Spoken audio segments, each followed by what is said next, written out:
আমাদের ডাইফের কোনো অফিস নেই, ডাইফের অফিস আছে রংপুরে।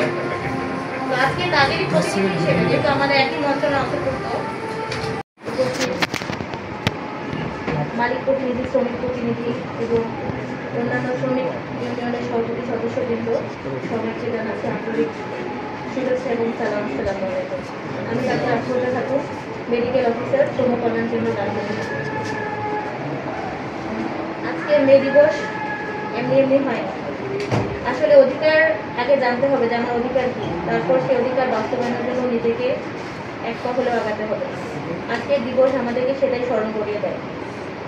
আজকের দিবস এটি একটা আন্তর্জাতিক দিবস। যখন শিল্পযুগ শুরু হয়েছিল ঠিক তখনও শ্রমিকদের উপরই এরকম অত্যাচার চলেছিল যে 24 ঘন্টার মধ্যে 15 থেকে 16 ঘন্টা তাদেরকে কাজ করতে হতো, কিন্তু তারা বিনিময়ে সেরকম ন্যায্য কোনো মূল্য পায়নি। আজকে তারা প্রতিরোধ করেছিল জন্যই আজকে আমরা অনেক অফিস বা এখন প্রশ্ন হলো চাইতেও জানতে হবে। এখানে কিন্তু ওয়েবসাইটে দেখবেন আপনাদের বলা আছে এই ওয়েবসাইটে আবেদন করতে হবে, কাগজপত্র দিতে হবে। কাগজপত্র দিয়ে আবেদন করলে আপনি দুর্ঘটনায় মারা গেলে 2 লক্ষ টাকা এককালীন, তারপর চিকিৎসার জন্য 1 লক্ষ টাকা। বাচ্চাদের উনি বললো অনেক কষ্ট করে ওনার মেয়েটা এবার করাইছে, কিন্তু সেই ক্ষেত্রে উনি যে কিছু সহযোগিতা পাইতে পারে, কোথায় পাইতে পারে এটা কিন্তু উনি জানেন না। জানাটা একটা ফ্যাক্টর। আমাদের আজকে উচিত ছিল এই যে লিফলেটটা এর অন্তত আপনাদের মধ্যে অন্তত 5-7 আমি তো জানি না ওনাদের এই লিফলেট আছে। এই লিফলেট আছে এটা যদি আমি জানতাম তাহলে আমি বলতাম যে অন্তত 500 নিয়ে আসবেন, ওনাদের হাতে হাতে আমি দিয়ে দেবো। ঠিক আছে, যাই হোক এগুলো কিন্তু শ্রম কল্যাণ দপ্তরে আছে।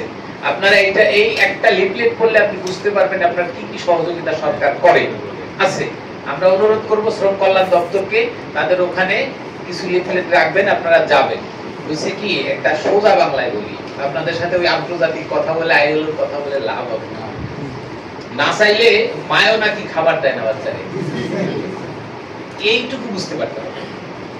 আরেকটা আপনাদের একটু দোষ বলি, সেটা হলো আপনাদের সভাপতি সাধারণ সম্পাদক থাকে না, অনেকে দেখবেন বড়দের সাথে লিয়াজো করে ওনার সুযোগ সুবিধা উনি পকেটে নেয়।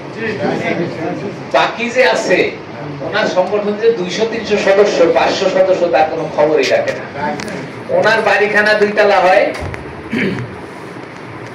আর ওনার যে ভাই সহকর্মী তার বাড়ি ওই ছাপড়াই থেকে যায়। কোনদিন দাবি দেওয়া সামনে উঠায় না। আপনারা অনেক কষ্ট করে বলেন, অনেক ওই যে ঘাম টান নিয়ে বলেন, ওনারা বলে আরে কাজ কর, পরে এগুলো দেখা যাবে, এগুলো সবসময় বলা যায় নাকি? আসলে উনি ঠিকই বলেন, সুযোগ সুবিধা নিয়ে নেয়। যেমন আপনাদের